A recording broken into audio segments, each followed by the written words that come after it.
संतोष देशमुख हत्या प्रकरणात चौकशी अंती मोक्का लावून जेलमध्ये टाकलेल्या वाल्मिक कराडच्या बाबतीत धनंजय मुंडे यांनी स्तुतिसुमनं उधळलेली आहेत. धनंजय मुंडे यांनी वाल्मिक कराडांची उणीव त्यांना जाणवते आहे असं त्यांनी भाषणात सांगितलं काल. आणि असं त्या भाषणातून दिसत होतं की वाल्मिक कराड जे काही करत होता ते सगळ्या गोष्टी धनंजय मुंडे यांच्या सांगण्यावरूनच करत होता. हे काल पुन्हा एकदा सिद्ध झालेलं आहे. आणि म्हणून माझी अशी मागणी आहे की वाल्मिक कराड सोबत मुख्य आरोपी म्हणून धनंजय मुंडे यांच्यावर सुद्धा मोक्का लावावा आणि धनंजय मुंडे यांना जेलमध्ये टाकावं. कारण बीडमधल्या सगळ्या आकांचा आका जर कोण असेल तर तो धनंजय मुंडेच आहे असं मी गेल्या एक वर्षभरापासून सांगतोय. आणि ते कालच्या त्यांच्याच भाषणानं सिद्ध झालेलं आहे.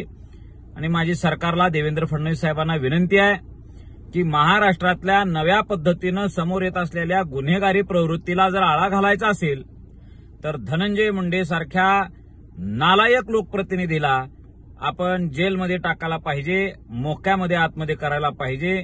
नाहीतर राजकारणाच्या शुचितेबद्दल, राजकारणाविषयी आणि लोकशाहीविषयी सर्वसामान्य जनतेच्या मनामध्ये चुकीचे एक समज तयार होतील आणि ह्या लोकशाही व्यवस्थेविरोधात नाराजी तयार होईल.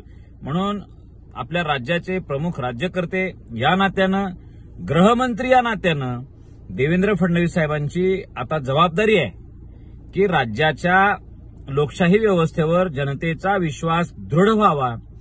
राज्यातील पोलिसिंगवर म्हणजे पोलीस यंत्रणेवर सुद्धा जनतेचा विश्वास कायम राहावा असं वाटत असेल तर देवेंद्रजी तुमच्या लाडक्या असलेल्या धनंजय मुंडेंना आपण आता जेलवारी करणं गरजेचं आहे.